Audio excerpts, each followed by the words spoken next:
Hey everybody, welcome to the Fall Line with KS and Company. I'm Dave Capron. I'm here with my buddy Angelo Ross. Hey Angelo, Dave? how's it going? We also have our first guest appearance here on the Fall Line with KS and Company, and that is Chris Ericson. Hey Chris, what's going on? Hey guys, how are you today? Doing good. Awesome, man. Awesome. How are things up there in the Catskills? Things are good. We had a good hard frost last night, and it's October 25th today, and we did have a good hard frost. So everything's crisp. The leaves are all off the trees. It's looking like winter's coming soon. Awesome, awesome. So you plant a lot of flowers at the house, at the house down at Beacon. You do Yeah. the same up there at the River House, or? Yeah, we have. It's a little bit more natural up here. Because we're up here a little bit less as far as kind of during the week or whatever it may be. So it's a little bit less maintenance type stuff. So it goes slightly more wild. Yeah. It's kind of that a lot of ferns and stuff. But we have a little garden with tomatoes and stuff in it, and just some different shrubs here and there. But no, definitely not as much as the house down in Beacon, where we kind of have more of the perennials, annuals, and a little irrigation system going around there, and kind of keeping things all nice. Yeah. Yeah, you're the flower beds and stuff, but no, the window boxes, the hanging pots. It's kind of like your skis, man. You manicure it down there. Yeah. Well, the challenge is that I live basically on a golf course. So the golf course is always kind of keeping the ante up there, keeping the lines all nice and straight, and keeping everything very green. So so it's sort of shameful if my grass doesn't look as nice as the golf course. And so so it's definitely gardening is more like my therapy. After a day of work, coming home and just kind of getting out there and weeding. I'm one of those Yeah. people that loves to weed and Yeah. just go out there and start pulling. So yeah. How does living next to that golf course influence your wardrobe? You doing like you doing like plaid pants and saddle shorts all the Right. No, time? you know what? I live next to a golf course, but I don't play golf. So it's always been very interesting that way. We've always gotten a lot of golf balls in our yards, and as the kids were young, they would pick up all the golf balls and sell them back to the golfers. So most kids, at a young age, have a lemonade stand. My kids would have a golf ball stand, and they would sell the balls back to the golfers for like 50 cents each. One of the things that you learn quickly. So we live next to the green, so it's a par three, it's a green. And what my kids learned really early on was foul language for all the missed shots that were going out there. And required many times for me to yell back out, to them. It's like, hey, what's going on? Either, watch your mouth or learn how to play golf, But yeah, so there's definitely some lessons learned living on a golf course. Oh man, that's You ever crazy. you ever like blow up a paper bag and when somebody's getting ready to putt, you do that stuff? No, but that's a great idea. Potato gun? Yeah, right. No. I'm actually very considerate when if I'm out there in the backyard cutting my lawn and there's someone putting. Sometimes I'll stop cutting my lawn and let them take their shot and do what they have to do and move on. But yeah, I've never intentionally antagonized them. But that's a great thought. I'll try that next time. Better be careful. They might start teeing up at the green and shooting them right at the house. Right. Well, yes. So we've had a couple errant balls come towards our house a few times, which is like if you see how it's set up, it's like, God, you have to be such a bad shot to actually hit my house. But okay. I guarantee if I went golfing, I could probably hit the house. I try not to golf anymore unless someone really pulls me into it. Yeah. But you're right. I do love gardening, and like I said, it's a therapy for me to go out there and put different things and since you have a nursery and there's many of texts gone back and forth as far as, hey, what do you got going this year? What's something I could plant here? What would be tolerant to the heat? And so we've had those conversations back and forth, and with Andrea, of course, and it's I live in a like a city lot, and the interesting thing about my property is that there's all these little microclimates around my entire house. So one part of my house literally be like in the shade all day, and then go around it, it's like 100 degrees all day long around there. So it's a challenge to kind of keep things growing in that little tiny postage stamp of property I have. But it's fun. How does the political climate affect your flowers? Well, let me tell you something. Sometimes the soil gets very sour, and I have to add a little bit of liberalism into the dirt there to get things to sweeten up a bit. But it doesn't affect them too much, thankfully. Although this year, 2020 was a horrific year. I mean, 2020 is awful anyways, and it was awful for the garden too. I mean, literally went away for a week, and locally, I'd say, in the East where we were allowed to travel, and I come back, and a gopher had basically ripped down almost all my plants. I had a fungus growing in my grass. My apples were eaten off the tree by like a bunch of deer. I just stood there and I was like, what the heck happened? Like this year sucks so bad. Like everything that I've worked for, I left literally a week ago, come back, and it's just, yeah. Oh man. So did you get apples on the tree this year? I had apples on the tree, and the deer got them. All of them. Did They got them all. Did they climb up on the deck and get the ones up high, or what? Well, it's sort of a dwarf tree, so I don't know how they were probably up on their hind legs and got them. No, it was absolutely it's such a horrible year. So this is how strange the year was. Literally, I had one area by my back porch where I had all these flowers planted and stuff, and there's some zinnias and coming up. Everything looked really nice. And one day I looked down there, and I'm like, there's a squash plant growing there. And I'm like, I didn't plant any squash. I'm like, what the heck's this, right? And I'm looking at them every day. I'm watching it grow, and I'm getting bigger. And so, like, I don't know what kind of squash plant it is, because all basically look the same when they just have leaves on them. And so if something has flowers, and I'm like, okay, we're going to see what kind of squash this actually is. And it turns out being an acorn squash, right? Now, I've never grown an acorn squash at all on my property. So something, of course, left some seeds there, grew it. This thing produced more acorn squash. And I picked them. We ate like 6 or 7 acorn squash out of a plant that I didn't even plant. So, it was one of those types of years for gardening where, you just can't make any sense out of it. Things that I did plant, I couldn't eat. Things that I didn't plant, I did eat. So whatever. I think it was one of those goddamn golfers. Yeah, it's golfers' problem. Man. Let's hope the ski season is a little easier on us, but we'll see. Hope so. As much as all of us hang out, and the three of us have, and drank beer and hung out chatting about skiing, one thing I've never asked is, like, when did you guys, and Chris, when did you learn how to ski? Like, how old were you? Was it in New York? Were you in New York with your family when you learned how to ski? Yeah. So my father taught me how to ski, and living down in the Hudson Valley region of New York State, there was, a bunch of small little ski areas there. There was a couple off the Taconic State Parkway, Fonstock ski area, which is a little tiny ski area. There was one off of Route 84 called Mount Storm.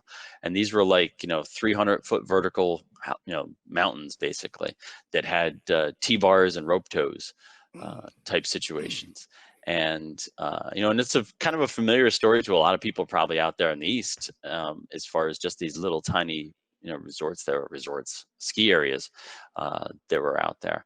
And I was probably 6 or 7, when my father first put a pair of skis on me and took me skiing. And then we kind of graduated to making weekend trips up to the Catskill Mountains. And we would stay at a place called, we'd go skiing at a place in Andes, New York called Bobcat Ski Center. And that was a much bigger mountain for us. I mean, that had I still remember it, 1,050 feet of vertical. And it had only 2 T-bars servicing the entire mountain. And so that was one long T-bar, first of all, to get yourself to the top of the mountain there. And basically no snowmaking on the entire mountain, so all natural snow. And it's been closed since the middle 90s. So unfortunately, it's kind of gone the way of many areas that couldn't have good snowmaking and stuff like that. So, but that's where we learned to ski. And they were actually, when they used to label a mountain with trails and slopes. How many trails do you have and how many slopes do you have? And these were, the trails going through the woods, ski trails, were about the width of a groomer, like a tucker, Oh, the and Tucker so cat, yeah. Tucker cat. So I mean, they had tuckers on the hill there. I mean, so they could make maybe 1.5 passes with a tucker down some of these trails, and that's how narrow they were. So, and they were windy, and you're going through. I mean, it was so awesome. I mean, that's how, how he grew up, and even though you've been down that trail, multiple times, every run was different because you just kind of forgot about the changing snow conditions or whatever it may be. But that was real skiing, trails and slopes down there. Yeah. Did you ever get to ride in the Tuckers? I did not. I've never ridden a Tucker. Yeah, see, I did. My dad worked at the ski area that I would ski out as a kid, so I got to ride in. He'd pick me up at the end of the day in the Tucker. To ride over to the maintenance area, then head home. Yeah. Yeah, it was more like a truck with treads on it. Yeah. When they got a thigh call towards the end there, this big thigh call machine, and it was like, oh my God, they've got like a real grooming machine. It's crazy, but never had any tillers or anything. It was all the powder maker rollers. Yeah, bed frames with chains on them. Yeah, pretty much. Big 8x8s, and then chains hanging behind them. It was like, not that corduroy we ski now. Yeah, really. How about you, Angelo? I was late to the game. I don't come from a skiing family. I was 10th grade, went with some friends. I grew up in southwestern Pennsylvania. There was a golf course just south of Pittsburgh called Willowbrook. They had some snowmaking and a pommel lift. And I think it was, looking back, maybe 150 vertical feet, maybe 200. Couldn't have been more than that. And some friends took me sophomore year and, of course, gave me a quality lesson. Pretty much, I got dragged up the hill by the disc on the Pama and pointed them straight down, but I loved it instantly. We were on skateboards at that time for a couple of years, and that was everything to us. But that was back when it used to snow in Pennsylvania, so there were like legit days that you could not skateboard because there was too much snow, and we didn't have anywhere indoors. So this was like an alternative to that, something I could do when it was snowy. And I think that first year, I think I went 6 times. And then my birthday's in September. And I remember going into my junior year, I asked for my birthday I got a pair of skis and boots, and I got a season pass at Seven Springs, which was about 25 minutes up the road. And that year, junior year, I could drive. And I ended up going about 75 or 80 times that year and just never looked back. Just kept going that often. So when you went up and skied, Chris, did you ski with your family? Or did you have like a little rat pack you went with? Yeah, you know what? It was always just my father, my sister, and I who went skiing. My mother didn't really ski. She was happy just staying home, and I didn't go into any lessons and stuff like that. It was just we just skied as a family. I can remember my father getting me a couple like private lessons, but for the most part, yeah, I mean, we didn't have the funds available, for us to kind of go get lessons or be in any type of. I don't even know if they had a seasonal program back then, but yeah, it was just kind of taking off for the day and going and skiing with my family, and that was it, which was great. We thought it was a super big deal. Every once a year or something like that, we'd make a trip to Vermont, and take one of those bus trips or something to Mount Snow or Killington or something like that. And that was like a super big deal to be able to do something like that. Other than that, we were basically in the Catskills. We would ski between Bobcat, which I said is now closed, Plattekill Mountain, which is still open, and only about 5 miles from my house here in the Catskills, and to the mountain where I am now, which is Bel Air Mountain. Yeah. So do you remember your skis, boots? What'd you ski on? I skied on, let's see. Well, I definitely had some, when I started out, I had some wooden skis for sure. I remember breaking a couple pair of wooden skis. I remember my first pair of real skis, like bought like from the ski shop, not handed down to me, was a pair of Spalding skis. And I don't remember what boots I had at first. I think they're probably like a caber boot or something like that. Yeah. There's only a couple pair. I mean, I remember a couple pair. I mean, my father always told me he complained till the day he passed away how many skis and stuff I junked, and I paid money for those, and I'd be skiing across the mud and the dirt with them. And Right. there's no where I skied when I was a kid. When I was in elementary school, we had no snowmaking. So it was, you just went, and then it was like, oh, he'd get mad into the season. It's like, I want you to use these again next year. But I think the one pair I do remember, I see the most pictures of is these Tiger Vocals, orange and white. And I must have skied those for a lot of years because they're in a lot of pictures. They're in that picture that we have for our movement assessment thing, where I'm Right. the nice rainbowed or all colored jacket and all that stuff. The color came back. Yeah, Tiger Vocal. man, I'm almost. I mean, you look at that jacket, and as we're going into colors here and getting the yellow pants and the chartreuse jackets, our uniforms are pretty snazzy like those back then. They stand out for sure. Yeah, they definitely stand out, man. Angelo, what do you remember about your first skis? I was trying to recall the model. It was my first skis I got at a shop were a pair of K2s. I want to say CRV, but that's the little Honda sport utility, I think. KVC. Yep. No, the KVCs were my second, and I went straight to cool with my boots because I had a Lang Pink Panther, and some KVCs, and then I remember a couple pairs of Rossi 4S, Rossi 7S. Yep. I had a pre 1200, and I'm like 5'6". I'm on 200 centimeter skis. Because all the dudes who were old enough to go to the bar had on T-shirts that said "short skis suck." So, I obviously couldn't ski stuff that actually fit me. But yeah, that's the early gear I remember. The pre 1200 was an awesome ski. That was a very. I had a pair of those myself, and that was I remember that was a white ski. Pre 1200. Yeah. I snapped the tails off of mine. I went to Penn State. I went to the Altoona branch campus of Penn State my freshman year. And I got my first ski teaching job at Blue Knob. Ed Miller was the ski school director. And a buddy of mine named Doug and I would skip class and cruise down from campus and teach ski lessons. And up on the edges of the trails at Blue Knob, there are all these banks that drop down onto the trails, and we were like pre-jumping this bank and landed on the trail, and I must not have jumped out far enough, and I dragged my tails down the bank and snapped them both off right behind the binding, and to run up to the ski den at State College and get a pair. I got a pair of Rossi 4S's that trip. Got the turquoise ski. Is that a turquoise? Yeah, it was a green, like a greenish turquoise. Yeah. Right. Yeah, and then those skis pretty directly after that, they became there's a 4SK. There was some Kevlar, and they had it was a cap ski. There was a red one and a yellow one, and that was the early 90s. Yeah. Good stuff. I remember my Rossi Stratos. I had those after I think that was after my Tiger Vocals.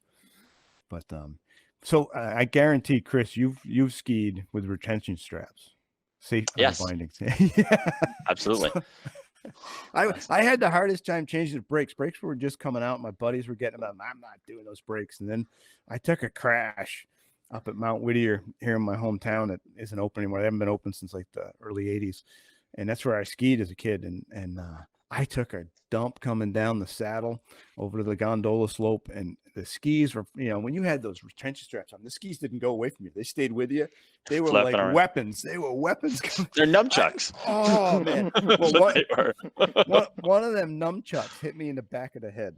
Oh yeah. And oh man, I went home and I don't know if I begged for anything more than I did to get brakes on those skis after that happened with my dad. I'm like, Dad, please. He's like, I'm not buying more crap for your skiing. And I'm like, oh, please. Oh man. Hey, I have a question. I have a question for you. You mentioned that ski area that you were in. That you're right. Whittier? How do you? Yeah, Mount Whittier. Yeah. Mount Whittier, right? So I've heard rumors about that place, and I've driven past it. And Angelo, have you ever seen this place? No. All right. So it's a pretty interesting ski area, and you're right. It did have a gondola there at one time, and it went across the road. Yeah. And I've heard that there was a famous turn that they call like the Whittier turn. If you skied there, you did the Whittier turn. Well, yeah, because all the fall line goes one direction, so there was definitely one turn did one thing and one turn did the other. There's definitely double fall line on, especially on the face and the gondola slope. So yeah, so like Skelly and everybody, we'd all say, you know, because your right hand turn was easy. Was that I mean, the right hand turn was your tough one because that was where everything fell that way, so you were there. But then the left hand turn was a little easier. So, Gotcha. I was always wondering what that meant. It said the Whittier turn. yeah. Gotcha. Yeah, it was wicked double fall line, and the grooming was things got dragged around the hill. But yeah, I remember end of the season when they used to have this race. It was the pole, pedal, and paddle thing. You do a ski run. So they'd set a course, and one person on the team would do the ski run. They'd time that, and I don't know how they figured the whole time. But then you jump. It was handicapped a little bit because you do the ski run. I usually did that part. And then my brother would do a bike, and then there was a bike race section. Then there was a canoe race down the river back down to the hill. Oh wow! And yeah, so that was fun. So I was small then. God, I was probably 6, 7, 8 years old. So my brother would give me the coaching, and you're coming down. So when you finish, they'd set the course what they could on the face of the mountain, and down the bottom section. And at the bottom, it would always be mud, where it's down flat at the end of the season. So you'd have to. So he's like, don't stop, just lean back and keep going. And we'll rip the bib, because you had to rip the bib off the vest you had on, and then the biker would put it on. So it was like, just drop your poles, put your hands up, and just let it go, and just lean back. Don't stop. Just keep going down through the mud. We'll run with you and take it off. That's what he did. And, you know, my brother was like 6 years older than me. So he'd be like, don't fall. If you fall, I'm going to kill you. Because he was pretty competitive. So this thing was like important. We had to win. So it's like, you know, don't screw this up.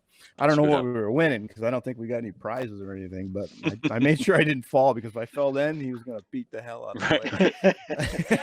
Yeah, I miss the 70s. Oh, it was a great. It was fun though, man.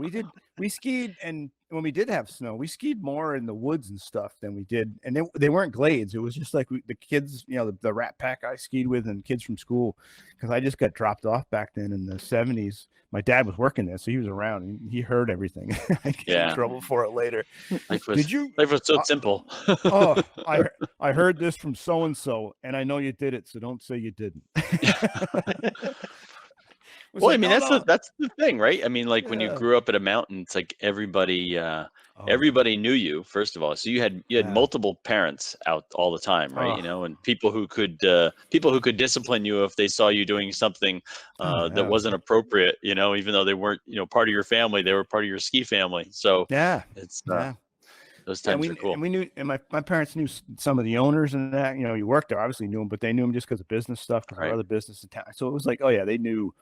And I tried to put it on my friends, like, oh, that was Paul, no, that was Corey. And my father's like, I know it was you. And luckily there wasn't video or photos, because if he really had seen the whole thing, oh baby. But yeah, we got chased all the time, because they're like, get out of the woods, you know, the ski patrol's after us, and it's like they didn't quite catch us though. So but that was some fun stuff. So as you're skiing, you know, cranked up in that, you know, what was your favorite resort? You know, as you went through high school, college, you know, what was like is your favorite resort now the same as it was back then, or is there, you know, that little resort you went to? It has such great memories, you know. Yeah, I don't know. I mean, I don't know if I have a favorite resort per se. You know, I mean, I think every place that I've skied always had, you know, a different experience and had something that I like about it.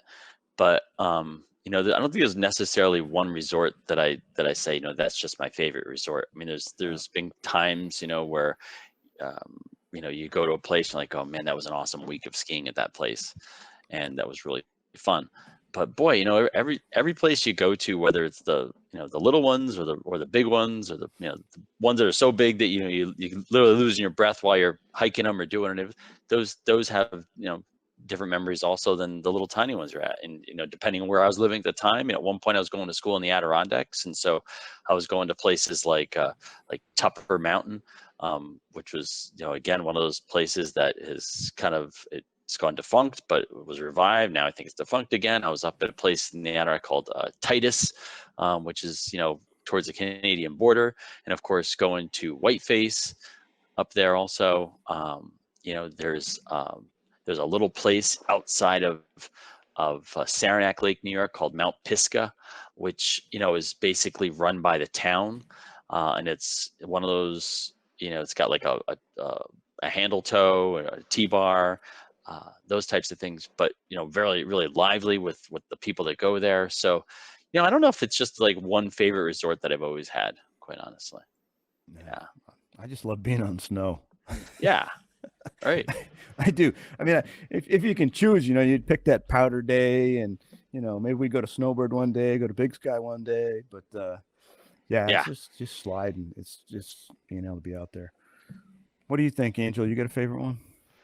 Well, yeah, I mean, I have a couple that hold a special place. Like I immediately fell in love with everything to do with skiing when I started to experience Seven Springs. I grew up in a little blue collar town at the bottom of the ridge called Connellsville, and blue collar. It was a fairly liberal town, so we were welcome to be skateboarders, and we kind of ran around with freedom to go where we wanted and whatnot. But when I landed on skiing, or it landed on me, and I remember walking into Seven Springs, and there were always fires going. It always smelled like a fireplace, and the owners were German. The family that owned it was German at the time, and it felt like leaving Connellsville and going to Austria. It just felt like you were somewhere else, and that was really, as a late teenager,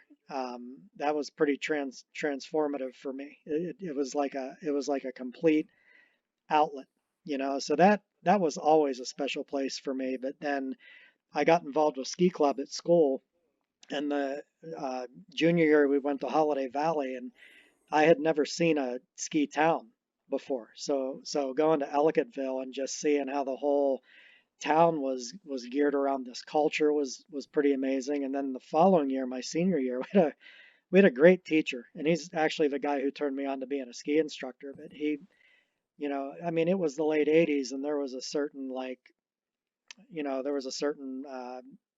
amount of freedom just in American culture at that time. It seems like you could do more things back then, but he put us on a bus and we went 14 hours north to Lake Placid. We were at Whiteface, and I had never seen anything like that. And the Olympics had just been there not too terribly long before that, and that was pretty pivotal too. So just like these kind of each year, this epic experience that sort of stuck with me. And now, how many years later, I love Mad River Glen, I love Big Sky. I like going to Killington. Just everywhere is cool. It's just cool to travel. I like going to little spots too. Like last year I was at Massanutten for 5 days. I'd never skied that far south, never skied in Virginia. That was really an eye opener, and Montage and Liberty and Camelback. I was doing the Chris Ericson tour last year. When That's right. You were busy with some things, and I was filling in. I ended up at all these resorts in my home state that I had never been to, because Pennsylvania's a monster. Like, to go to the east side of Pennsylvania is a commitment, and Yeah. and each one of those had character. It's cool going to places and just seeing what the hill's like, but seeing what the ski culture's like at each of those places too, because it's always different everywhere you go. Right. Well, when I was skiing at Whittier, you mentioned the T-bars. I mean, that's all we had back then. It was rope toes, T-bars. I mean, gondola was like the big deal. Yeah. And so the T-bars, they were the old T-bars that the big metal tubes with the spring inside them. And when I was skiing, I was small and young kid, and so the T-bar was one of the toughest things for me. On one of them, our number one T-bar in the face. I wanted to go up the main hill and go up the T-bar, the longest one, and I'd have to get somebody to ride with me. I'd have to get an adult because that spring wouldn't pull out. Right. So you'd be fine about 8 towers up, and then the hill went up, and I know you've driven by it, Chris. So it goes up the face there, and then just before it gets off for like 2-3 towers, it flattens out. Well, when it would go over that rise, the ground would like disappear. So like the cable was higher in the air. So I didn't have the weight to pull the spring out. So if I was on the T-bar by myself, I literally would go airborne. So then it was like you're up in the air, and my poles weren't long enough to drag them to try to get me to go straight. You're trying to like on the T-bar, trying to keep yourself going straight, and it just would spin. So I'd either have to jump off at times, I'd be like dragging and trying to get back up because I'd land sideways, couldn't get my skis going straight. It was like, I mean, do you guys have any funny stories of when you're little with that stuff? Because people didn't want to ride me a T-bar because then you get the T-bar thing and it's like on an angle and the guy's like hurting his back. I trying had to a ride me. lesson actually, which was really funny. So I was fairly young instructor, and I had a lesson with this kid who was a really good skier, but he was small and light, and we were going up on the T-bar, and he wanted to go up by himself. Same exact thing started happening, and so he's going up the T-bar, and he would go over to each tower would rise, and he would go up off the ground. And he's holding on, and it was getting pretty funny. He was like, it was pretty funny too. He'd go up, down, up, down. He got to the last one, and the spring, like you said, wasn't letting loose. Well, it started to unwind. So he actually was sitting on it, and it started spinning slowly like this, right? As he's going up the hill and in the air. Yeah. And then as he's getting to the last tower and it starts dropping down, he's actually facing down the hill as it was coming down. So he had to get off the T-bar backwards when it got to the top. So yeah, Yeah. It was, and unfortunately, it's like you almost wish that people would start bringing back some T-bars too. For stuff. There's some great. I know that someone just was it Sunday River installed a new T-bar like a couple years ago. Yeah, they did. They put it up there in the hill. It's to help out with the race kids and that for their race programs, all the stuff they're doing. Yeah, that's so awesome. Absolutely. Yeah, I mean, Waterville still has one. They use one over there in their race hills and that in their World Cup. So that's the one that the cable comes out of the T-bars up in the thing. The whole thing comes out versus the big metal tube with the spring. I was like, those things were like heavy. The old ones. It's like these things are like light, man. You could be like 10 pounds and you can pull that thing out. Right. That's the old dog leash mechanism. Yeah. Oh, it's crazy. You got any crazy stories like that, Angelo? Just we had these rope tows at Seven Springs, and the rope was like 3-inch diameter. You could barely get your hands around it, and it weighed 1,400 pounds, and you would inevitably the kid in front of you would not be able to grip tight enough, and you'd crash into the back of them and both get dragged up on your face. Yeah, they don't have those anymore. Not surprisingly. Well, no, there's a rope tow in Wolfboro at Abenaki, the town hill. And it was funny because Peter Holland started teaching there before he passed away this year. And he would go over there with the race kids.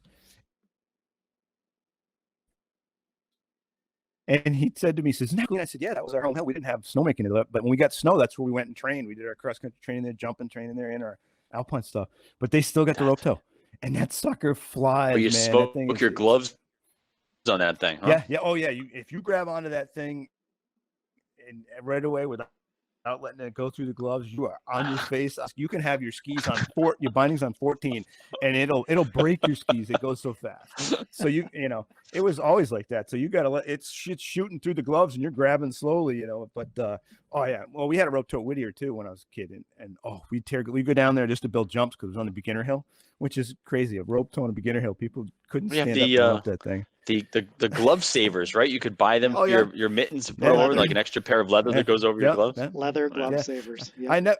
I never had them back then. I was just told don't go there. So my father would know when I did because I'd come home and it's like gloves are just shredded. All you have was the feathers coming out of them. And, oh man, he's going, "I'm not buying another pair of gloves."